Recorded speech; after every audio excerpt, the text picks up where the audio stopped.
I'm curious, would conservatives remain anti-war if the U.S. government came out definitively across the board and said, we have direct evidence that they were breaking international law with gain-of-function research and they caused the global pandemic?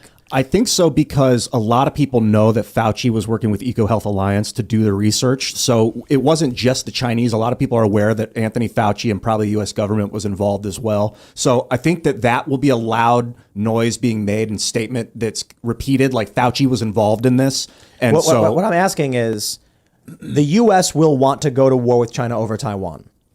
Will conservatives now support international intervention? Actually, I think it's the opposite, and I think that's the reason that conservatives wouldn't support it, because, like, for me personally, I would say, well, why are we going to war with China until Fauci is put on trial, and until everybody in the United States that had any part in this is dealt with, then we can talk about China, but only until that happens. That's what I meant. I think it'd be hard to sell that going to war would do anything at this point, right? Yeah. Like, we're going to send more people to die after putting them through everything we have for the past 3 years. With war, and maybe this is just a very rudimentary understanding of it, it's not like we'll take a chunk of land from China and then we'll be like, and that solves everything for COVID, right? Like, I could see issuing tons of economic sanctions. I could see breaking trade partnerships, but actually going to battle with them.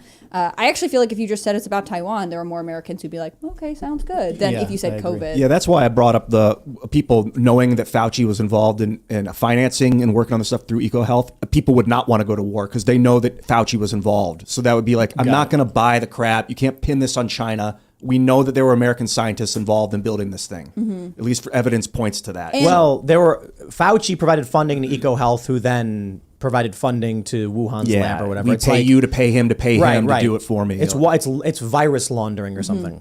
I think really what this is just the long tail setup for their plan for the 2024 election. And I mean, I was thinking about this a year and a half ago, where especially if Trump runs again, they're gonna put COVID and the vaccines and all of it on Trump. That's what I think. I think they're gonna say, hey, he left Fauci in office. He pushed the vaccine through too quickly because he wanted to puff his chest up and show how good he was. And look at all these people that died as a result of Trump's ego.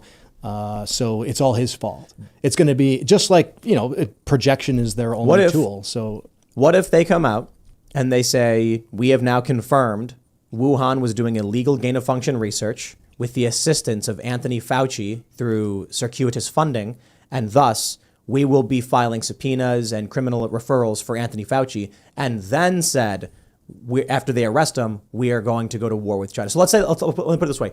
China invades Taiwan. The U.S. says we're going to defend our allies in the region, but we can't be directly involved with China. Oh, whoa, China leaked the virus on purpose and caused all this damage. And hey, what's that? Fauci was involved. Fauci, you're under arrest. Hey, guys, can we go to war now?